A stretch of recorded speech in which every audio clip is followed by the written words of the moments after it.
राम राम।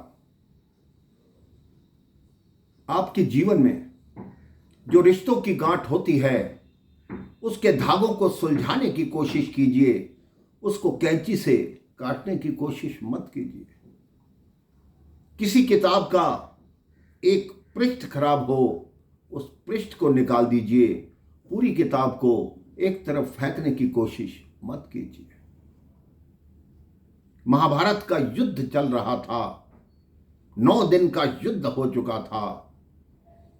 भीष्म पितामह रोज युद्ध से वापस जाते, दुर्योधन, दुशासन, शकुनी उनको ताना मारते कि आप अपनी पूरी शक्ति से युद्ध नहीं कर रहे हो।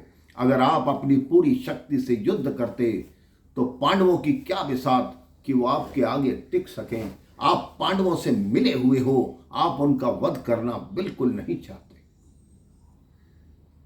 भीष्म पितामह के मन में बड़ा क्रोध आया।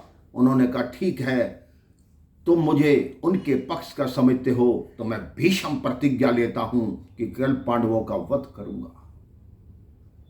जैसे ही उनके मुख से ऐसी बात सुनी, दुर्योधन खुश हो गया। सब में यह बात फैल गई कि कल भीष्म पितामह पांडवों का वध करेंगे। तो दुर्योधन बोला, फिर तो कल ही युद्ध समाप्त हो जाएगा। ये बात फैलती फैलती पांडवों तक पहुंची। सब विलाप करने लगे, द्रौपदी रोने लगी। भगवान कृष्ण आए, उन्होंने कहा, क्यों रो रहे हो? तो पांडवों ने कहा कि भीष्म ने ये प्रतिज्ञा की है कि कल पांडवों का वध करेंगे, उनकी प्रतिज्ञा कभी झूठी नहीं हो सकती। तो भगवान कृष्ण ने द्रौपदी से कहा कि तुम मेरे साथ चलो, हमें कोई कार्य करके आना है। द्रौपदी उनके साथ हो ली।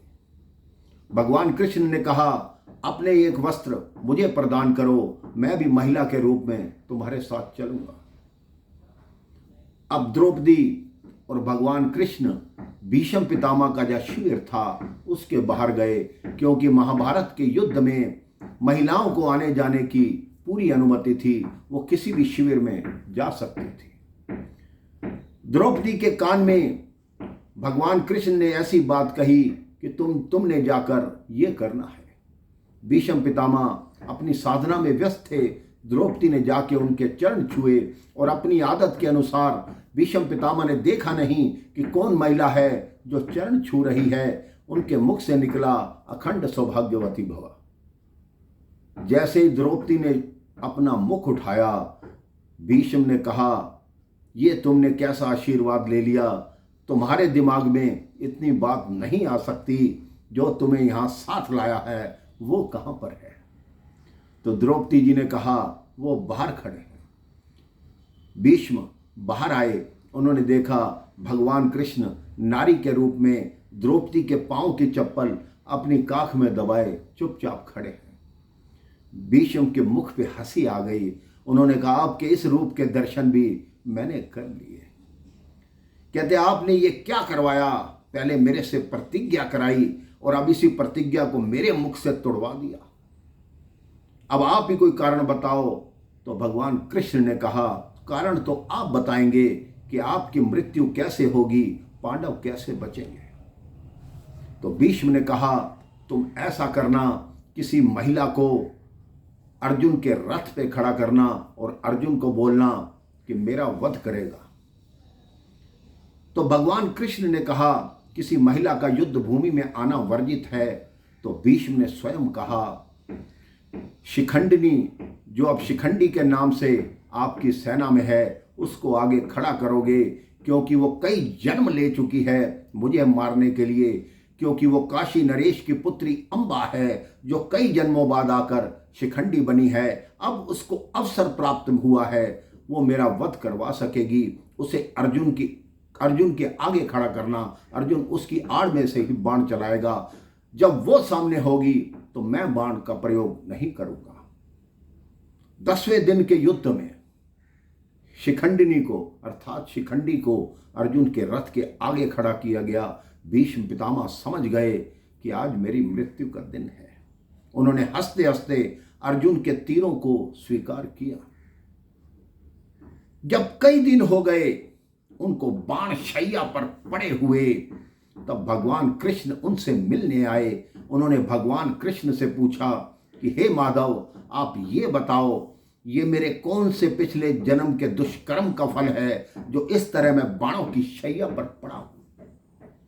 क्योंकि मैं यहां लेटे लेटे अपने पिछले 100 जन्म देख चुका हूं। पिछले 100 जन्मों में मैंने एक भी पाप नहीं किया जिसकी ये सजा मुझे मिल रही है।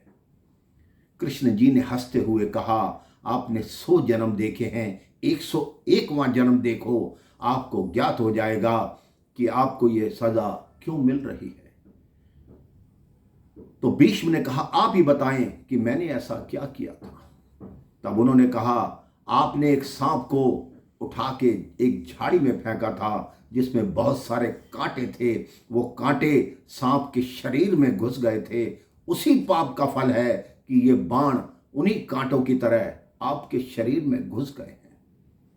तो आप सोच लीजिए, हमने पिछले कई जन्मों में जो दुष्कर्म किया होगा, जो पाप किया होगा, जब भीष्म पितामह जैसे उनसे नहीं बच सके तो हम कैसे बच जाएंगे। हम तभी बच सकते हैं जब प्रभु का नाम लें, प्रभु का स्मरण करें, प्रभु की भक्ति करें, अच्छे काम करें, किसी का बुरा ना करें, सबके साथ भला करें। अपने जीवन का भी ये लक्ष्य बना लो कि हम किसी का बुरा नहीं करेंगे।